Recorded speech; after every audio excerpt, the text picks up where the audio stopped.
Well, good day. Here we are, ready to read our next story with Love, Little Red Hen, and I'm super excited to read this to you, and I'm gonna tell you why, because we have a fun activity with this one.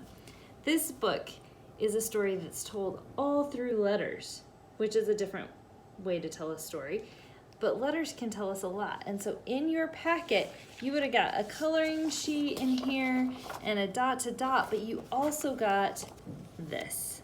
And this is a blank postcard. And here's what I want you to do. On this side that's all blank, I want you to color me a picture of something that you have done this summer. And on this side, I want you to tell us here at the library something you've done, something you've read, what you're loving about the summer. Just drop us a little note. And then here you're gonna write our address. So our address can be found on Google, or it is Goshen County Library, 2001 East A Street, Torrington, Wyoming, 82240. Then you can either put a stamp on it and put it in the mail and it will come to us, or you can put it in our book drop and we will get it. And then we will display all of the great pictures and letters that we have gotten from you guys. So I can't wait for some mail. I bet you would like some mail too. Well, let's read this story about some mail. Okay, I always have a thing with looking at all the different pictures and seeing if I can find any clues. I can see the little red hen there.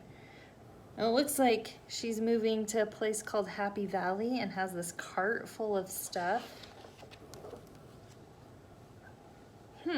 What does it look like she's doing here with her little chicks? I don't know. I see she has a hoe and some seeds and a little note here that says when to plant. So maybe she's planting things. And then here she is. Look at her. And can you see who she's talking to? The dog, the cat, the duck, or the goose. Hard to tell upside down for me. I think that's very much not a duck. Very much a goose. Avenue of the Elms, Happy Valley, May 21st. Hetty Henny, Forest Drive, Hidden Meadow. Dear Cousin Hetty, Happy Valley is a beautiful place and I am pleased to have found a little cottage.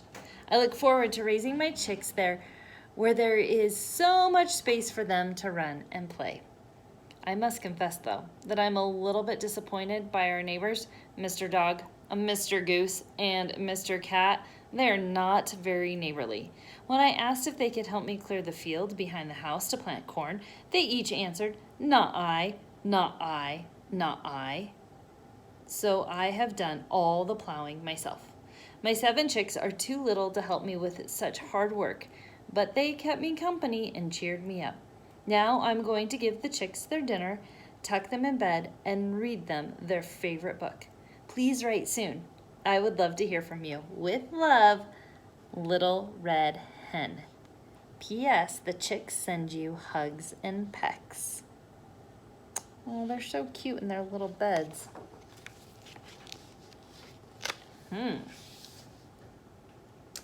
Cardinal Cottage, Riding Lane, May 24th. Goldilocks McGregor, McGregor's Farm, Veggie Lane. Dear Goldie, thank you for your letter about going to pick berries with Peter Rabbit and his sisters Flopsy, Mopsy, and Cottontail. It sounds like so much fun. Have you been to their home yet? I would love to see Rabbit's burrow. I did not write back before because I spent 2 weeks at my grandma's house. I had a wonderful time. When we took walks, we made sure to stay on Royal Road. As you know, those awful wolves we encountered never came out. As you know, those awful wolves we encountered never come out to the main road. And during one of our walks, we saw that there's a new family living on Avenue of the Elms, a very busy hen with her bunch of little chicks. She was tending to the field of newly sprouted corn all by herself, and although it seemed like very hard work, she was singing and her chicks were singing along too. It was quite wonderful to watch. I wanted to help, but Grandma did not think it proper. She thinks I was so taken by this hen because she is red. And everyone knows how much I like red. The truth is that she was working so hard and she really needed the help. I hope I can see you soon. Your friend, Little Red Riding Hood.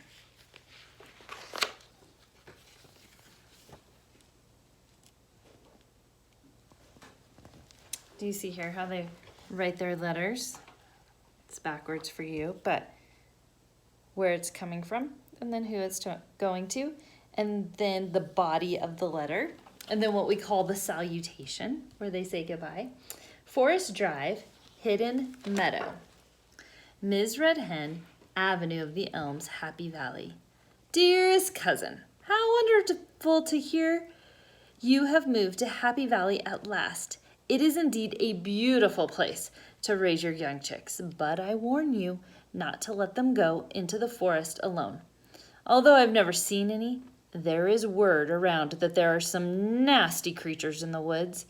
Your planting corn sounds exhausting, and you were wise to ask your neighbors to help.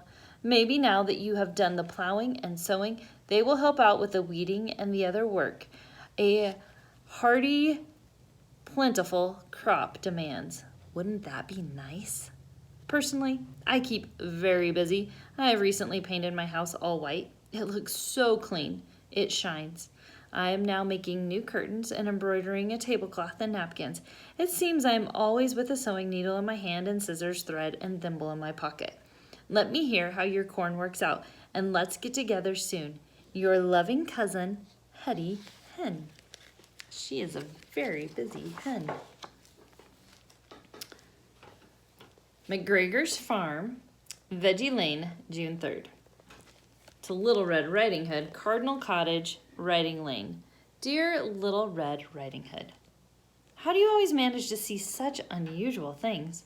A red hen and her chicks singing while plowing a field? I would like to see that. I can assure you my father does not sing while he plows.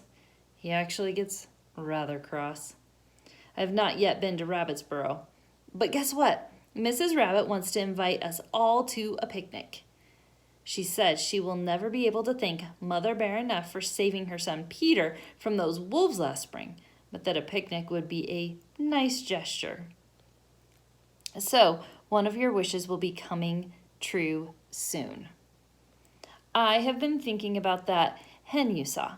Why not be good neighbors and give her a hand? The days are pretty long now that it's getting toward summer, and I can get away after watering the lettuce. The hen is not planting carrots, so we won't have to worry about Peter getting distracted. The 3 pigs certainly should be strong enough. Shall I ask them? What about starting out next Wednesday? Your friend, Goldilocks. P.S. Let's make this a surprise. What time does the hen go inside to put those chicks to bed? You see Mrs. Rabbit writing her invitations. A picnic in honor of Mother Bear, it says. Majestic Tower, Hidden Lane, Wooden Heights. Mr. Wolfie Lupus, Wolf Lane, Oakshire. Dear Wolfie, great news. Having finally recuperated from the disastrous attack of that angry mother bear, I reinitiated last week my surveillance of the woods. I have discovered that a new innocent morsel has just moved to the neighborhood. Do not worry. Our decision to keep away from pigs and rabbits stands firm. The new neighbor is an appetizing hen, not to mention her brood of chicks. The poor creature has just finished planting a cornfield. We will wait until later in the summer when the corn is ripe and she and her chicks have grown plump. Then we can feast on chicken and corn. I tried to enlist the help of some of her neighbors to notify me when the corn is just ready to pick. I did not get far with a silly dog and a simple goose who seemed so startled by my presence they could not utter a word, but I finally got through to one of her neighbors, a cat named Lazy Feline. I used to know In my smuggling days, he has promised to spy on her and let me know when the time is right. We can make more specific plans then. Keep well. Ferocious.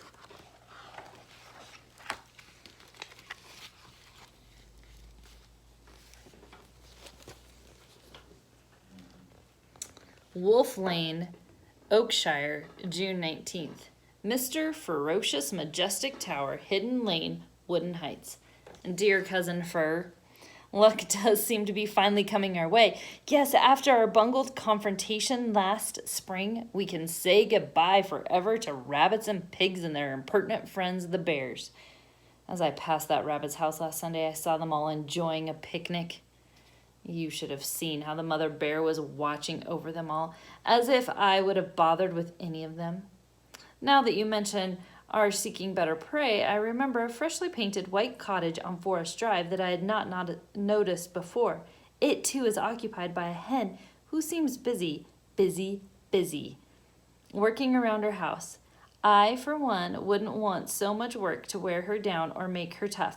I will catch her at the first opportunity. Of course, I'll let you know so you can share in the forest. Until then, Wolfie.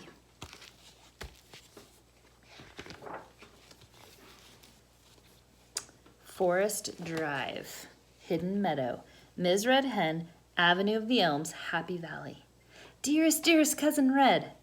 Oh my, how lucky I am. Yesterday I had the biggest scare of my life. I still can't believe I'm here in my own little house, able to write to you about it. It was such a hot day that I decided to find a cool place in the stream close to my house to do my sewing. As I was walking along the bank, looking for a shady tree, I was suddenly lifted in the air. I was unable to see a thing. It took me several moments before I realized I had been stuffed inside an old sack. My captor was carrying me away, and I was so frightened I could hardly breathe. Fortunately, the fellow was either very lazy or out of shape because he got tired and stopped to rest. He sat under a tree and fell asleep, clutching the bag with me inside. I was desperately thinking of a way to escape when I remembered the needle, thimble, thread, and scissors in my apron pocket. So as soon as I heard loud snores, I cut through the sack with the scissors, placed a big stone inside the sack, and sewed it back up. I barely looked at my captor, a big, mean-looking wolf, and ran all the way home. Now that I'm cozily at home, I can't but wonder what the wolf's face looked like when he opened the sack. It's a pity I'll never know. Love from your safe and happy cousin, Hetty Hen. Oh, she was lucky indeed. June 25th. Ferocious. Majestic Tower, Hidden Lane, Wooden Heights. Come immediately. Hen captured. Let's party tonight. She's a plump, heavy one. Save your appetite. Wolfie. Oh, what did his face look like when he realized it was a stone?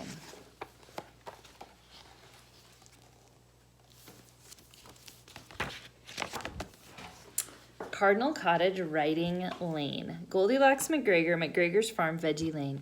Dear Goldilocks, now that we have been working in this cornfield, I understand why your father says that the life of a farmer is hard. I can also understand his moods a little better. My hands are full of blisters and my back hurts. I only hope the cornfield thrives and the red hen and her chicks have enough corn to last them through the winter. It's the only thought that helps me keep going. What do you think of putting a scarecrow in the field? Could you ask the pigs if they had any old clothes? I wouldn't want us to do all this work simply to feed a few mean crows.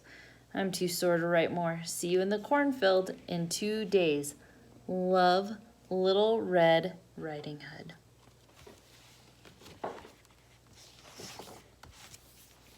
Avenue of the Elms, Happy Valley, June 25th. Ms. Hetty Henny, Forest Drive, Hidden Meadow. Dear Hetty, when I wake up every morning, my first thought is always how grateful I am to be alive. Now I'm doubly grateful because you are also alive. What a chilling experience. I must say Happy Valley is turning out to be a place full of mysteries. My corn is growing nicely, but it seems as if it were taking care of itself. The soil stays moist in spite of the heat, and everything stays so nicely weeded. What is most surprising is that a scarecrow appeared last Thursday in the midst of the field. Certainly none of this is the doing of my lazy neighbors. I went to ask them, ready to thank them, but they All they say is, not I, not I, not I. I must say that I'm increasingly wary of a glitter in that Mr. Cat's eyes. I just found out from the mail carrier that the cat's last name is really feline, although this mailbox clearly says Mr. Cat. Do you find that strange? The corn should be ready to be picked in 2 weeks, so why don't you spend that Sunday with us? I have been collecting recipes for dishes from all over the world made with corn. It is amazing how many dishes there are. Looking forward to your visit, your cousin, Red. P.S. I'm thinking of leaving an invitation to join us pinned to the scarecrow's coat for whoever put it there. What do you think?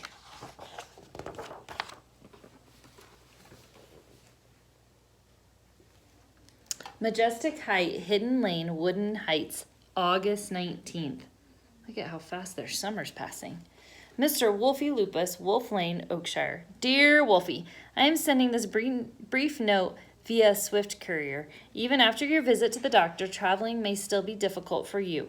But we must hurry if our plans are to succeed. That good-for-nothing feline has failed me. He fell asleep on the job. Now he reports that the hen has already harvested the corn and is busily cooking. It looks as if she is expecting guests, too. We must get there before her guests arrive if we want our corn and hen supper. It's time for our feast. Come fast. Yours, Fur.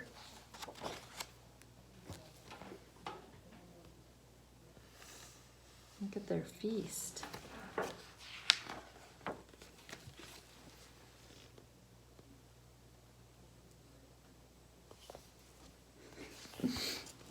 Chasing Mr. Feline. Rabbit's Burrow. Hollow Oak, August 22nd. Goldilocks McGregor, McGregor's Farm, Veggie Lane. Dear Goldilocks, I'm not very fond of writing letters, but I wanted to write this one. I want to say what a great idea it was for us to help Ms. Red Hen. As you know, I love to eat vegetables, but it is even more fun to eat something I helped grow. It was wonderful to get together with so many old and new friends. How relaxing and peaceful it was in spite of the commotion off in the woods near Mr. Cat's house. It is especially nice to know Ms. Red Hen will have all that corn for her and her chicks for the winter. One feels much better during the winter when the pantry is full.